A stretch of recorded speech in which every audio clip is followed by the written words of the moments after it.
Hi, this is Dr. Gregory Sadler.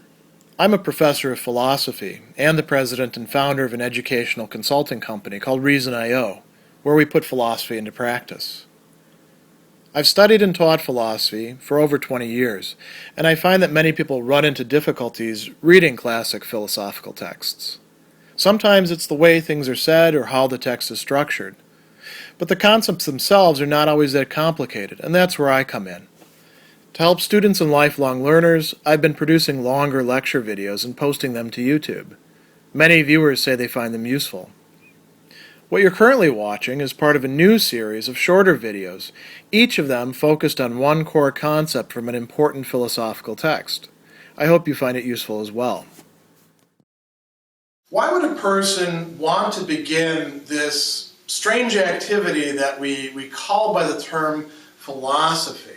That's a question that a lot of philosophers themselves don't have very good answers for, in part because they don't think about it very much, because they've been doing it for so long. They really ought to have good answers for this, though, especially if they're the kinds of people who are teaching courses to students who are just beginning to study philosophy. Why would anyone want to do this sort of business? What is it all about? That's a good question. And there are a number of different answers out there. Aristotle's is probably the most famous, but I don't think it's actually, quite accurate for many people. He says philosophy begins in the act of wondering or in awe, thaumazein in Greek. And I think that's correct for some people, but I think Epictetus provides us with an understanding of where people first get this drive to engage in the intellectual inquiry that we call philosophy.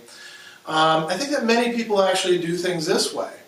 And he's going to provide us with a great model of this in Book 2, Chapter 11, which is devoted to this very topic. It's also going to bring in the issue of the prolepses, the general principles or preconceptions. So if you're unclear about what that means, you should watch the video dealing with those, the core concept video specifically on that. And he gives two different answers that are actually quite compatible, and we're going to see how he brings them all together. So the first answer that he gives, on the very first line of this section, is he says, well, if we're entering in by the right door, the right gate, the thuros, right, then what we begin with is a consciousness of one's own weakness and impotence, and I almost said impatience, impotence, a lack of resources, you might say, regarding important matters, or more literally, those things that are necessary for us, the anankaya, the things that are absolutely central for us. So why would philosophy begin with that sort of affect rather than wonder? You could see that as a sort of wonder. Wow, things are really screwed up, and I don't know what I'm going to do. That is where the Stoic philosophy begins, he is saying. If you want to enter into philosophy by the right door, by the gate, officially, that's where to start. He gives us another answer as well. Recognition of the conflict, Greek word for that is mache. It's sometimes translated as incompatibility or as contradiction in some of these Stoic texts. But mache really means something more like a fighting, a striving. A machia is a battle, right? So conflict between people. Why are people getting into conflict? Well, they see things differently, and they say things differently, and they argue with each other. And then they start shouting and start saying, look, you're totally wrong, I'm right about this. And where does this come from then? Why do we get into the sorts of conflicts that we get into? This is a common experience, not only in democratic society, where we've made a virtue out of bringing that into the political process, but in pretty much every society, you are going to find people disagreeing about fundamental things. How does that happen? So Epictetus tells us we all begin with these preconceptions, with these prolepses, these general ideas. And, okay, so far so good. Why don't we all find ourselves in agreement then? Well, there's two really big reasons. One is when people go to apply them, they apply them differently to the specific cases and the situations. Again, this is discussed in the core concept video on prolepses.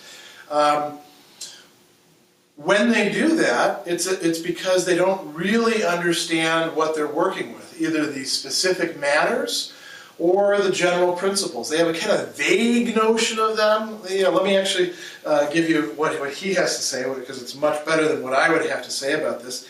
He says,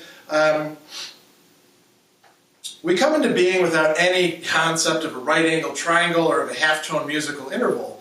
But by a certain systematic method of instruction, we're taught the meaning of each of these things. For that reason, those who don't know them do not fancy that they do. Okay, so if you don't know music, you don't know geometry, you're not going to think that you do, right? Unless you're really badly off. I'm a music critic, but I don't know anything about music. That sort of business. It's different for the preconceptions. He says, on the other hand, who has come into being without a concept of what is good and evil, honorable and base, appropriate and inappropriate, and happiness, of what is proper and what falls to our lot, and what we ought to do and what we ought not to do, and a whole bunch of other things. And we're not going to worry at this point where these actually come from. Are they, innate principles, a la the, rationalists later on? Are they part of our culture? And, are they inherent to language itself? We don't really have to worry about that. Epictetus is saying, look, people they arrive on the scene having this moral vocabulary, and a vocabulary about all sorts of other stuff, like the true and the false, and they begin to apply it, and most of the time they don't know what they're talking about. And the guy next to him doesn't know what he's talking about either. And now, if they're in agreement for a little while, but quite often they're going to get in disagreement. They're not even quite sure what they're disagreeing over. Just the fact that they are actually disagreeing about something. Watch when people get into arguments with each other and they try to clarify precisely what they're arguing about. It often doesn't go well unless one of them has been trained in thinking these sorts of things through and clarifying them. So we all have these preconceptions. We apply them differently to specific situations. And he says, we come into the world with a certain amount of instruction upon this matter already given us, and then we add thereto our own opinion, or the opinions of other peoples. We add to this whole mix and this whole mess a whole bunch of other ideas that are coming to us from other sources. And why would we actually be so surprised that we can't arrive at agreement about key things?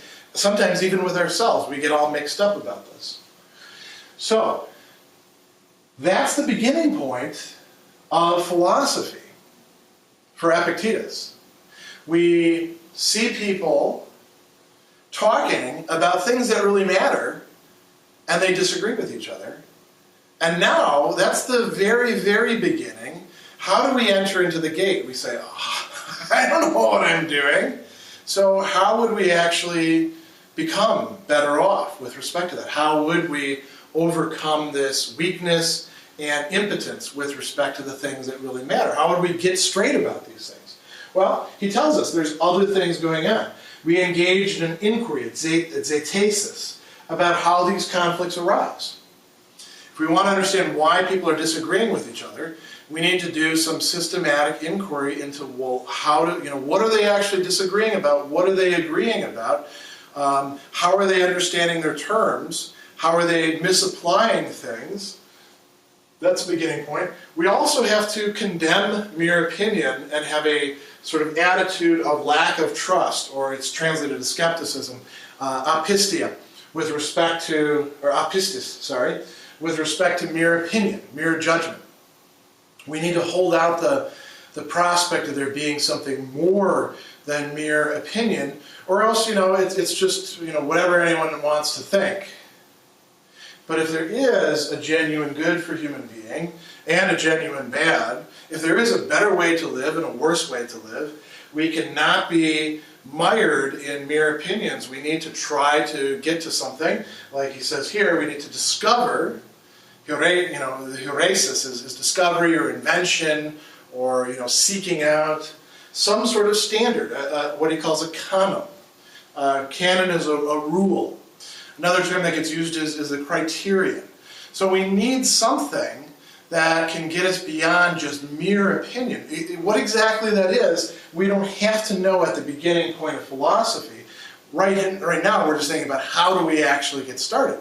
So what does this mean? Stoicism is a philosophy, you might say, that not only responds to a crisis that happens within human lives and human cultures, but makes that its origin point and one of its central problems orienting the whole system.